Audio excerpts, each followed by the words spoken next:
शुभ दिवस बच्चों। आज मैं आपको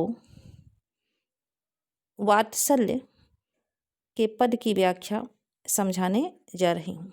सूरदास के वात्सल्य पद की व्याख्या समझाने जा रही हूँ। सर्वप्रथम मैं अपने सभी बच्चों का राधे कृष्णा हिंदी कक्षा में स्वागत करती हूँ। इसके बाद आइए पद की व्याख्या समझने का प्रयास किया जाए। मैंने पहले ही बताया, ये जो आपकी व्याख्या है वो वात्सल्य के पद से संबंधित है। तो संदर्भ किस प्रकार से होगा देख लीजिए। हरिजू की बाल छवि डैश डैश लर खरनी, इस तरह से आप लिखेंगे। संदर्भ इस प्रकार होगा। यह पद सूरदास के सूरसागर से हमारी पाठ्यपुस्तक काव्यांजलि में संकलित वात्सल्य शीर्षक से उद्धृत है। अब आगे इसी प्रकार का इसके बाद मैं जो समझाऊंगी वो भ्रमर गीत से संबंधित होगा, तो उसका भी संदर्भ इसी प्रकार होगा। उसमें आप इस प्रकार से लिखेंगे। प्रस्तुत पद महाकवि सूरदास के सूरसागर से हमारी पाठ्यपुस्तक काव्यांजलि में संकलित भ्रमर गीत शीर्षक काव्यांश से, अर्थात भ्रमर गीत शीर्षक काव्य के अंश से लिया गया है। तो दोनों का संदर्भ मैंने एक साथ बता दिया, कुछ बदलना नहीं है। केवल पहले में आपका हो जाएगा वात्सल्य और दूसरा हो जाएगा भ्रमर गीत। तो अब आइए ध्यान दिया जाए प्रसंग में। प्रसंग आप इस तरह से लिखेंगे। प्रस्तुत पद में सूरदास जी ने श्री कृष्ण की मनोहर बाल छवि का सुंदर एवं सरस अर्थात रसपूर्ण वर्णन किया है। अब आइए ध्यान दिया जाए व्याख्या पे। हरिजू की बाल छवि कहो बरन। सूरदास जी कहते हैं हरिजू की, प्यारे कृष्ण की, हरिजू की, हरि श्री कृष्ण की, बाल छवि की, प्यारे श्री कृष्ण की बाल छवि का, अलौकिक बाल स्वरूप का मैं किस प्रकार वर्णन करूं। सकल सुख की सीव, प्यारे श्री कृष्ण की बाल छवि का, बाल स्वरूप का मैं किस प्रकार वर्णन करूं। सकल सुख की शिव, कृष्ण का जो अलौकिक स्वरूप है, जो सुंदर बाल स्वरूप है, वह सारे सुखों की सीमा है, सारे सुखों की सीमा है। उनका जो सौंदर्य है वो असीम है। उसको हर प्रकार का सुख कृष्ण के बाल सौंदर्य से प्राप्त किया जा सकता है। अर्थात संसार की अनेक मनोहारी वस्तुओं को देखने से जो सुख प्राप्त होता है, उससे कहीं अधिक सुख कृष्ण के अलौकिक बाल सौंदर्य को देखने से प्राप्त होता है। अर्थात वे सारे सुखों की सीमा रेखा है, उनका बाल सौंदर्य असीम है। कोटि मनोज शोभा हरणी, कोटि मतलब करोड़ों, मनोज कामदेव, शोभा सुंदरता को, और हरणी मतलब हरने वाला है। उनके अद्भुत बाल सौंदर्य ने करोड़ों कामदेवों की शोभा को हर लिया है। उनके, या इसको आप ऐसे भी कह सकते हैं कि कृष्ण के अलौकिक बाल सौंदर्य ने, अद्भुत बाल सौंदर्य ने करोड़ों मनोज अर्थात कामदेवों की शोभा को हर लिया है, या उनकी शोभा को हरने वाली है। इनका अलौकिक बाल सौंदर्य करोड़ों कामदेवों की शोभा को, उनके सौंदर्य को हरने वाली है या हरने वाला है। आगे, भुज भुजंग सरोज नयननि बदन विधु जित लरनि। कृष्ण की भुजाएं,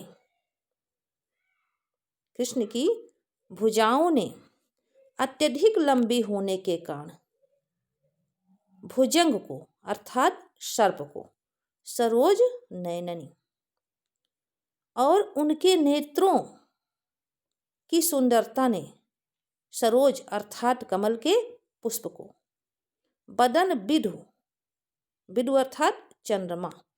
और उनके मुख की सुंदरता ने, उनके मुख की अलौकिक सुंदरता ने विदु अर्थात चंद्रमा के अलौकिक सौंदर्य को भी पराजित कर दिया है, जीत लिया है, अर्थात पराजित कर दिया है। रहे विवरण सलिल नभ उपमा अपर दुर्धरणी। अब देखिए इसमें यहाँ पर भुजंग अर्थात सर्प, सरोज अर्थात कमल के पुष्प, बदन उनका मुख है कृष्ण का, और विदु अर्थात चंद्रमा। कहने का मतलब यह है कि जो कृष्ण की भुजाएं हैं वो सर्प से भी अधिक सुंदर हैं, लंबी हैं और सुंदर हैं। जो उनके नेत्र हैं वो कमल के पुष्प से भी अधिक सुंदर हैं।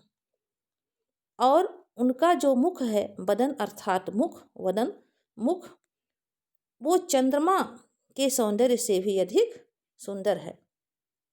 इसीलिए उसने इन सभी उपमाओं को अपने सौंदर्य से पराजित कर दिया है। उनके भुजाओं ने सर्प को पराजित कर दिया है, उनके नेत्र ने कमल के पुष्प के सौंदर्य को, और उनके मुख ने चंद्रमा के सौंदर्य को पराजित कर दिया है, अर्थात उस पर विजय प्राप्त कर लिया है। अपने सौंदर्य से उनके सौंदर्य पर जीत लिया है, अर्थात विजय प्राप्त कर लिया है। तो चलिए इसका परिणाम देखा जाए क्या होता। रहे विवरणी, विवरण मतलब बिल में, विवरण बिल, फलस्वरूप सर्प बिलों में रहने लगे हैं। फलस्वरूप सर्प जो है वो बिलों में, सरोज कमल के पुष्प स्वाभाविक रूप से जल में रहते हैं, लेकिन ये कह रहे हैं कमल के पुष्प पराजित होने के कारण जल में, और बदन विदु जो चंद्रमा है वो कृष्ण के सौंदर्य से पराजित होने के कारण आकाश में, नभ अर्थात आकाश में, उपमा अपर दुर्धरणी, आकाश में जाकर रहने लगे हैं। कृष्ण से पराजित होने के कारण, सौंदर्य में पराजित होने के कारण सर्प बिल में, सरोज सलिल, कमल जल में, नयनन नभ, तो नयन का संबंध नभ से, सरोज सलिल, और बदन तो आपका हो जाएगा विदु, विदु जो है नभ में। तो विदु अर्थात चंद्रमा आकाश में जाकर रहने लगे हैं। आगे क्या है, उपमा अपर, अपर मतलब दूसरी उपमाएं, और जो दूसरी उपमाएं हैं जिनसे कृष्ण के सौंदर्य की तुलना की जा सकती थी, वे सारी उपमाएं जो हैं वो कहाँ चली गई हैं, दूर छिप गई हैं, और डरन मतलब डर वश। दूसरी उपमाएं जो हैं, अपर उपमा जो दूसरी अर्थात अन्य दूसरी उपमाएं हैं, वे कृष्ण से पराजित होने के कारण लज्जावश अन्य स्थानों पर जाकर छिप गई हैं, डरन भयवश अन्य स्थानों पर जाकर छिप गई हैं। आगे देखिए, मंजु मेचक मृदुल तनु, कृष्ण का जो शरीर है, तनु अर्थात शरीर, वो बहुत ही आकर्षक है। मंजु सुंदर, मंजु मतलब बहुत सुंदर है, कृष्ण का शरीर बहुत सुंदर है। मेचक सांवले रंग का, मृदुल और कोमल स्वरूप वाला है। कृष्ण का जो तन है, उनका जो शरीर है वो बहुत ही सुंदर है, सांवले रंग का और मृदुल कोमल स्वरूप का है। इसी कोमल शरीर के अनुसार, इसी सुंदर और कोमल शरीर के अनुसार कृष्ण ने, अनुहरत मतलब अनुसार या अनुरूप, भूषण भरणी आभूषण भी धारण किया है। कृष्ण ने अपने सुंदर शरीर के अनुहरत अनुरूप आभूषण भी भरणी धारण किया है, जिसे देखकर ऐसा लगता है, अब देखिए मनहु आ गया है, मानो, क्या लग रहा है, मानो। यहाँ पे उत्प्रेक्षा अलंकार है, कौन सा अलंकार है, उत्प्रेक्षा अलंकार। तो मनहु, कृष्ण ने अपने सुंदर शरीर के अनुरूप, सुंदर सांवले कोमल शरीर के अनुरूप ही सुंदर भूषण आभूषणों को भी धारण किया है, सुंदर अलंकार भी धारण किया है, जिसे देखकर ऐसा लगता है मनहु मानो किसी, उन्हें देखकर ऐसा लगता है जैसे कृष्ण का जो सुंदर स्वरूप है वो श्रृंगार रूपी वृक्ष के समान है। देखिए दिया है श्रृंगार शिशु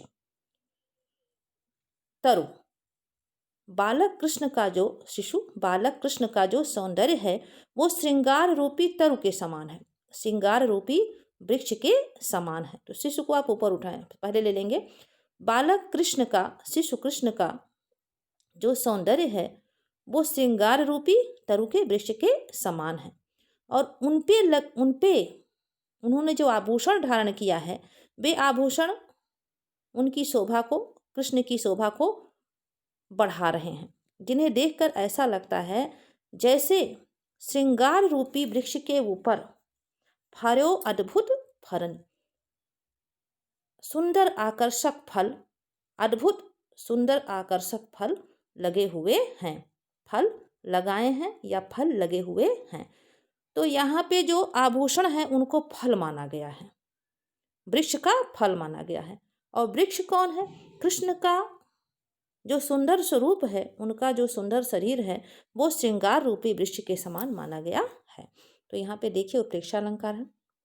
आगे चलत पद प्रतिबिंब मणि आंगन घुटुरुयन करनी, जलज संपुट सुभग छवि भर लेति उर जनु धरनी। चलत पद प्रतिबिंब, घुटुरुयन अर्थात घुटनों के बल, मणि आंगन मणिमय आंगन में, इस तरह का एक पद आपने पहले भी पढ़ा था कक्षा 10 में, आपको याद होगा, किलकत कान घुटुरियन आवत, वहाँ पे ये चीज़ था, उसी से मिलता जुलता ये है।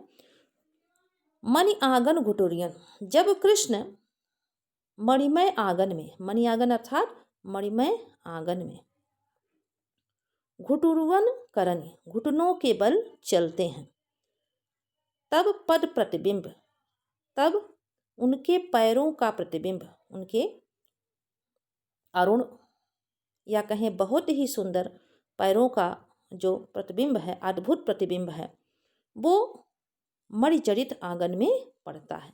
घुटनों के बल चलते हैं तो मणिजड़ित आंगन में उनके पैरों की छाया पड़ती है। इस समय ऐसा लगता है मानो, अब देखिए यहाँ पे आया जनु शब्द आया है नीचे, जनु अर्थात कल्पना की गई है, संभावना व्यक्त की गई है, अतः यहाँ पे उत्प्रेक्षा अलंकार है। तो इस समय जब पैरों का प्रतिबिंब पड़ता है मणिमय आंगन में तो ऐसा लगता है जनु मानो जलज संपुट, संपुट अर्थात दोने में, दोना जो पत्तों से बनता है, और जलज अर्थात कमल, सुभग सुंदर, छवि अर्थात चित्र को या छवि को, भर लेति धारण करने के लिए, उर हृदय में, और धरनी मतलब धरती। अब देखिए तो इसे देखकर उनके पैरों का प्रतिबिंब, जब वो घुटनों के बल चलते हैं कृष्ण मणिमय आंगन में तो उनके पैरों का प्रतिबिंब, पैरों की छाया मणिमय आंगन में पड़ती है। इस समय ऐसा लगता है, इस समय की शोभा ऐसी लगती है मानो जनु मानो जलज कमल रूपी दोने में, जलज संपुट कमल रूपी दोनों में भरकर, सुभग छवि सुंदर छवि को भरकर, कमल रूपी दोनों में कृष्ण के पैरों की सुंदर छवि को भरकर, धरती धरन अर्थात धरती, उर अपने हृदय में धारण कर रही है। धरती कृष्ण के सुंदर स्वरूप को, सुभग छवि सुंदर छवि को जलज संपुट कमल रूपी दोनों में भरकर अपने हृदय में धारण कर रही है। पुण्य फल अनुभवति सुतहि बिलोकि कै नंद घरनी, नंद की घरनी, नंद की घरवाली। इस समय आप इसमें बढ़ा देंगे, इस समय इस अवसर पर नंद घरनी कृष्ण के बाल सौंदर्य को देखकर, कृष्ण की बाल लीला को उनके अद्भुत बाल लीला को, उनके अद्भुत बाल सौंदर्य को देखकर नंद की घरवाली अर्थात नंद की पत्नी यशोदा जी अपने पुण्य फलों का, अपने अच्छे कर्मों का अनुभव करती हैं। पुत्र को देखती हैं जब वे स्वतः भी लोग, नंद की घरवाली जब स्वतः भी लोग बालक कृष्ण के अलौकिक सौंदर्य को, उनके अलौकिक बाल लीला को देखती हैं तो वे अपने पुण्य फलों का अनुभव करती हैं। अंत में सूरदास जी कहते हैं, सूर प्रभु की उर्वशी किलकनि ललित लल खरनि। अंत में सूरदास जी कहते हैं, मेरे हृदय में तो उर्वशी, मेरे हृदय में तो अपने स्वामी की, प्रभु की, अपने स्वामी की किलकारी, ललित मनोहर किलकारी, ललित सुंदर मनोहर किलकारी और उनका लड़खड़ाते हुए चलना। बच्चे जो होते हैं वो गिरते हैं, उठते हैं और थोड़ा सा लड़खड़ा के चलते हैं, संभल संभल के चलते हैं। तो सूरदास जी कहते हैं, मेरे हृदय में तो अपने स्वामी की मनोहर किलकारी और उनके लड़खड़ा कर चलने की घटना, लड़खड़ाते हुए चलने की ये घटना अच्छी तरह से बस गई है, जो कभी भी मेरे हृदय से समाप्त होने वाली नहीं है। तो ये हो गई आपकी व्याख्या। अब चलिए थोड़ा सा दृष्टि डाला जाए काव्यगत सौंदर्य पे, जो कि एक महत्वपूर्ण हिस्सा होता है व्याख्या का। तो काव्यगत सौंदर्य में पहला पॉइंट आप इस प्रकार लिखेंगे कि प्रस्तुत पंक्तियों में या प्रस्तुत पद में बालक सूर्य का जो मनोहारी छवि है, बालक सूर्य कह रहे हैं, बालक कृष्ण के मनोहारी, सूरदास जी ने बालक कृष्ण के मनोहारी स्वरूप को अपने हृदय में बसाने की कामना व्यक्त की है। वास्तव में यहाँ पर जो कृष्ण का बाल स्वरूप है उसे ही सूरदास जी अपना स्वामी मान रहे हैं, वही उनका बाल स्वरूप ही उनका इष्ट है, वही उनके ईश्वर हैं। तो प्रस्तुत पद में सूरदास जी ने बालक कृष्ण के अलौकिक स्वरूप को हृदय में धारण करने की बात कहते हैं, या हृदय में धारण करने की बात की है। अब भाषा देखी जाए तो भाषा आप जानते हैं, सूरदास की भाषा ब्रज है। शैली क्या होगी? शैली मुक्तक है लेकिन गीत है। शैली मुक्तक गीत है, एक का दूसरे से संबंध नहीं है, इसलिए मुक्तक है। और यदि कोई कहानी चलती, कोई चरित्र होता, एक पद का दूसरे से संबंध होता, तो वहाँ पे प्रबंधात्मक शैली होती, लेकिन ये मुक्तक शैली है, मुक्तक गीत शैली है। रस वात्सल्य है, क्योंकि यहाँ पे अगर देखिए तो माता यशोदा हैं, बालक कृष्ण हैं और उनके बाल लीला का वर्णन यहाँ पे किया गया है, बाल सौंदर्य का वर्णन किया गया है। छंद देखा जाए तो पद है लेकिन गेय पद है।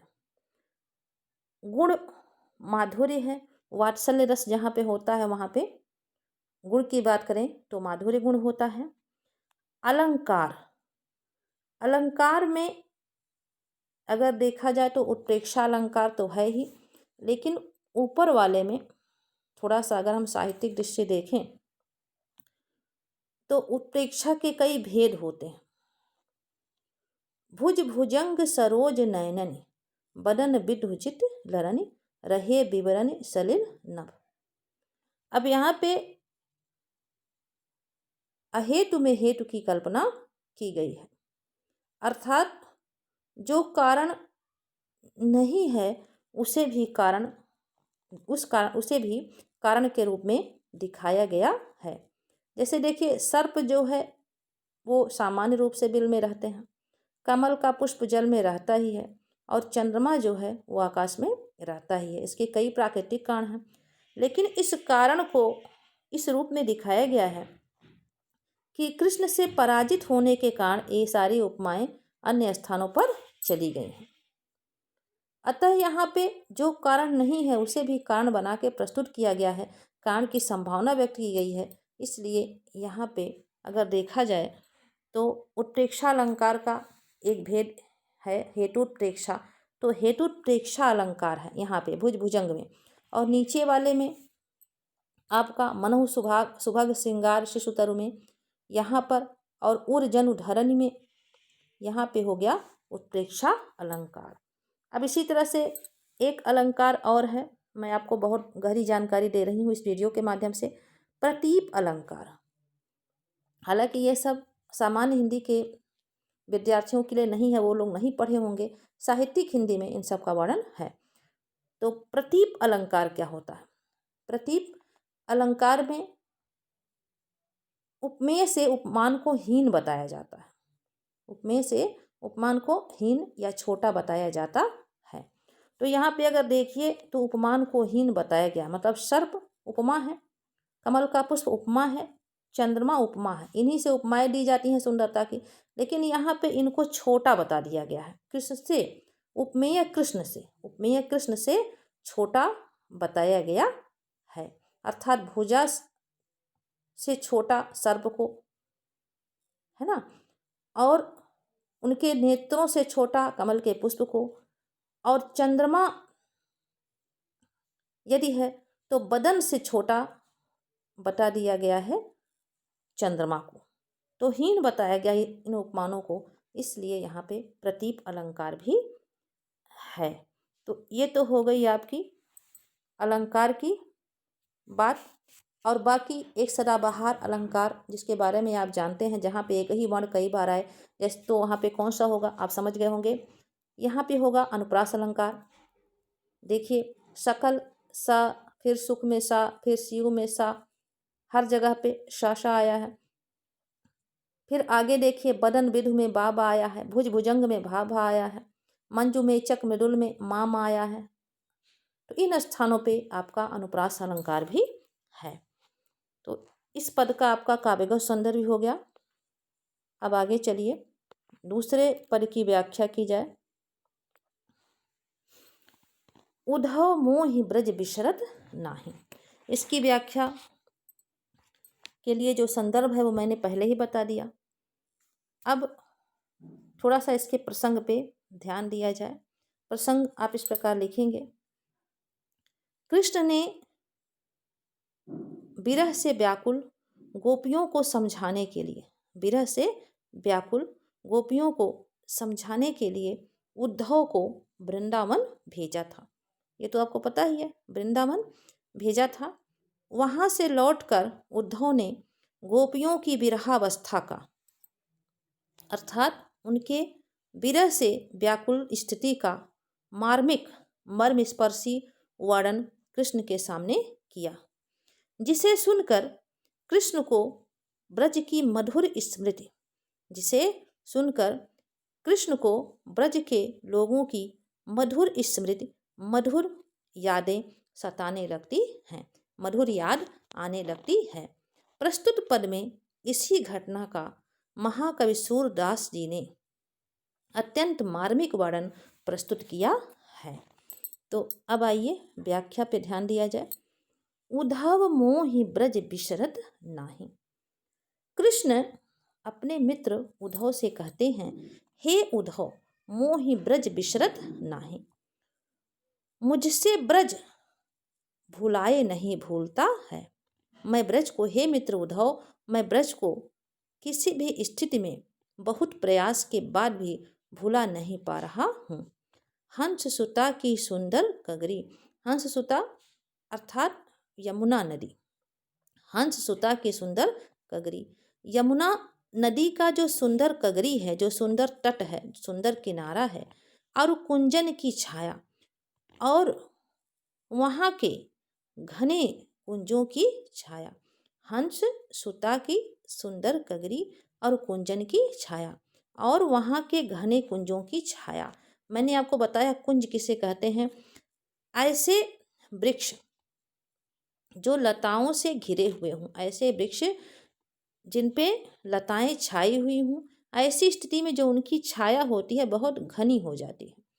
तो यही कह रहे हैं कि हंस सुता की सुंदर कगरी, हे मित्र मुझे यमुना नदी का सुंदर तट, सुंदर किनारा और ब्रज के घने कुंजों की छाया, ब्रज के कुंजों की घनी छाया की बहुत याद आ रही है। वै सुरभि वै बच्छ दोहनी, यही नहीं वहाँ के अर्थात ब्रज के, वहाँ के सुरभि, वहाँ की सुरभि, सुरभि अर्थात गाय, वहाँ की स्वस्थ गाय, वह बच्छ दोहनी, वहाँ की, वहाँ की नहीं, वहाँ के सुंदर स्वस्थ बछड़े, उन गायों के सुंदर स्वस्थ बछड़े। दोहिनी, दोहिनी अर्थात दूध दूहने की मटकी, दूध दूहने की मटकी, खरिक दुहावन जाही। और गायों के बाड़े में, खरिक अर्थात गायों के बाड़े में, और गायों के बाड़े में दूध दूहने के लिए जाने की वो सुंदर घटना, दूध दूहने के लिए जाने की वो सुंदर घटना जिसमें हम लोग दूध दूहने के लिए बाड़े में जाते थे, मुझे बहुत ही याद आ रही है। ग्वाल बाल मिल करत कुलाहल, इस समय, अब इस समय अर्थात सुबह का समय होता था और शाम का समय होता था। इन्हीं दोनों समयों में ये लोग दूध दूहने के लिए बाड़े में जाते थे। तो इस समय ग्वाल बाल मिल करत कुलाहल, जो ग्वालों के बच्चे होते थे अर्थात जो हमारे दोस्त होते थे, मित्र होते थे, ग्वाल बाल होते थे, वे आपस में मिलकर नाचत गही गही बाही, गही गही बाही पकड़ पकड़ कर, और बाही मतलब हाथ, आपस में इस समय ग्वाल बाल आपस में एक दूसरे का बाह पकड़कर, एक दूसरे का हाथ पकड़कर नाचते थे और कुलाहल और कोलाहल करते थे, शोरगुल करते थे। यह मथुरा कंचन की नगरी, यह मथुरा कंचन की नगरी है। हे मित्र उद्धव, वास्तव में ये जो मथुरा नगरी है ये सोने की नगरी है। यहाँ पर हर तरह की समृद्धि, हर तरह का ऐश्वर्य, हर तरह की संपदा इस समय निवास कर रही है। मणि मुक्ताहल जानी जाही, और विभिन्न प्रकार के रत्नों, मणि अर्थात मणियों, विभिन्न प्रकार के रत्नों, मणियों, हीरे जवाहरात, मुक्ताहल मोती आदि के यहाँ पर ढेर लगे हुए हैं। रत्नों, मणियों, हीरे मोती आदि का यहाँ पर भंडार है।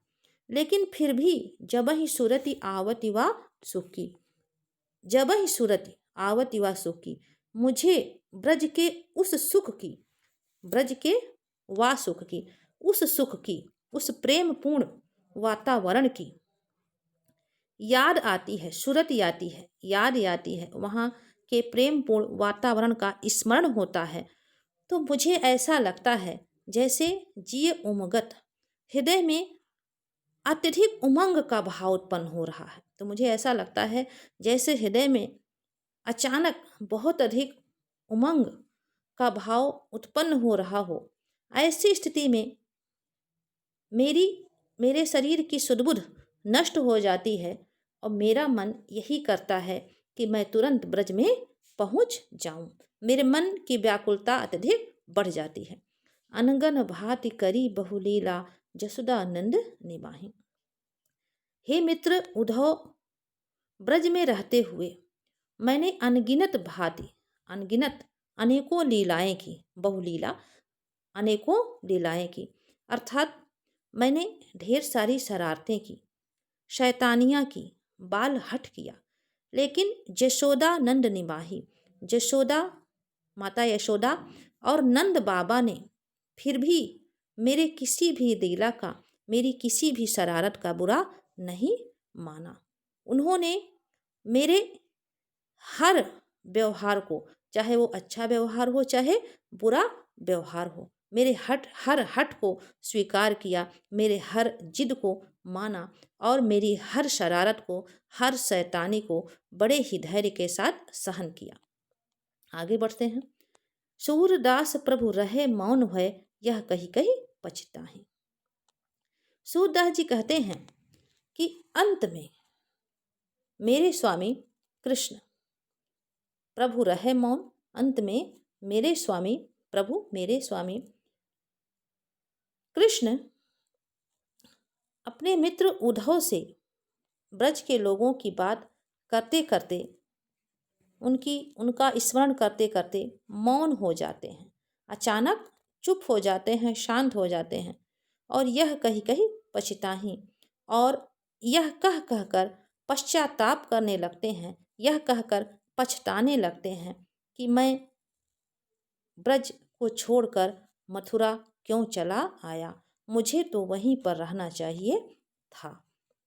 तो ये हो गई आपकी व्याख्या। अब इस व्याख्या के साथ जो काव्यगत सौंदर्य होता है उस पर भी थोड़ा सा ध्यान दिया जाए। तो यहाँ पे सबसे पहले आप क्या लिखेंगे, यहाँ पे कृष्ण के वियोगात्मक स्थिति का चित्रण किया गया है। यहाँ पे सूरदास जी ने कृष्ण के वियोग का चित्रण किया है। अगला है, देखिए आपने कई संचारी भावों को देखा होगा, 33 संचारी भाव होते हैं। उसमें है एक संचारी भाव होता है आपका स्मृति, स्मृति होता है, लज्जा होता है, तो ऐसे कई संचारी भाव होते हैं। तो स्मृति में किसी की स्मृति, जो संचारी भाव होता है किसी के स्मरण से संबंधित होता है। तो यहाँ पर स्मृति संचारी भाव को स्पष्ट किया गया है। दूसरा पॉइंट हो जाएगा, कृष्ण के वियोगात्मक स्थिति का वर्णन है, विप्रलंब श्रृंगार है। और दूसरी चीज ये होगी कि इस पद में स्मृति संचारी भाव की मार्मिक व्यंजना की गई है। स्मृति संचारी भाव को मार्मिक ढंग से प्रकट किया गया है। भाषा ब्रज है, छंद गेय पद है, पहले जैसा है। रस अगर देखें तो विप्रलंब श्रृंगार अर्थात वियोग श्रृंगार है, क्योंकि आप देख रहे हैं यहाँ पे कृष्ण तो हैं लेकिन गोपियाँ नहीं हैं। तो गोपियों को याद करके, ब्रज के वातावरण की याद करके जो है कृष्ण दुखी होते हैं, अतः यहाँ पे विप्रलंब श्रृंगार है, वियोग श्रृंगार है। फिर आपका अगला हो जाएगा अलंकार। अलंकार में स्मरण अलंकार है। अलंकार जो है वो स्मरण अलंकार है। आप कहेंगे कैसे? इसमें पूरे में स्मरण किया गया है, ब्रज के लोगों का स्मरण किया गया है, वहाँ के वातावरण का स्मरण किया गया है, इसलिए स्मरण अलंकार है। अब अगर थोड़ा सा और गहराई से पढ़ेंगे तो एक अलंकार होता है विपशा अलंकार, एक अलंकार और होता है उसे कहते हैं विपशा अलंकार। आपको मैंने पहले बताया था पुनरुक्ति प्रकाश अलंकार, जहाँ पे दोहराने के लिए, किसी भी भाव को बल देने के लिए एक शब्द दो बार आता है, अर्थ नहीं बदलेगा, केवल एक शब्द दो बार आएगा, तो वहाँ होता है पुनरुक्ति प्रकाश। लेकिन उस स्थिति में जहाँ पर हर्ष शोक आश्चर्य, हर्ष शोक आश्चर्य आदि भावों को व्यक्त करने के लिए किसी शब्द की पुनरावृत्ति हो, कोई शब्द बार बार आए, अर्थात अपने मन की व्यग्रता, व्याकुलता या घबराहट को प्रकट करने के लिए एक शब्द दो बार आए, तो वहाँ पे विपशा अलंकार होता है। तो देखिए वह सुरभि वह बक्ष में बार बार वह शब्द आया है, गही गही, गही गही बाही में भी आया है, गही गही शब्द आया है, तो अतः यहाँ पे विपशा अलंकार भी है। और अनुप्रास अलंकार तो सदाबहार अलंकार है, अनुप्रास अलंकार तो है ही। ब्रज विसरत में बाबा आया है, कगरी कुंजन क का आया है। इसी तरह से और स्थानों में देखिए, ग्वाल बाल में बाद में है ला, फिर ला, बाल में फिर मिली में ला, कुलाहल में ला। तो एक ही वर्ण कई बार आया है तो अनुप्रास अलंकार तो रहना स्वाभाविक ही है। गुण माधुर्य है। गुण आपका माधुर्य होगा क्योंकि श्रृंगार के साथ माधुर्य ही रहता है। तो ये हो गया आपका पूरा काव्यगत सौंदर्य। मैंने कई ऐसे अलंकारों को बताया जो सामान्य जो हिंदी के छात्र हैं उनके पाठ्यक्रम में नहीं है, लेकिन मैंने सोचा कि आपकी जानकारी पूरी होनी चाहिए। अगर दो एक अलंकार जो इसमें छिपे हुए हैं उन्हें भी आप प्रकट करेंगे तो आपको थोड़ा और नंबर मिलेगा, थोड़ा और अंक आपको मिलेंगे। तो जानकारी अपनी तरफ से पूरी होनी चाहिए। तो ठीक है, अगले वीडियो में मैं फिर आप लोगों से मिलूँगी। तब तक के लिए आपका हर दिन बहुत अच्छे से बीते। आप इस वीडियो को देखिए, समझिए और इससे लाभान्वित होइए। यही मेरी इच्छा है। शुभ दिवस।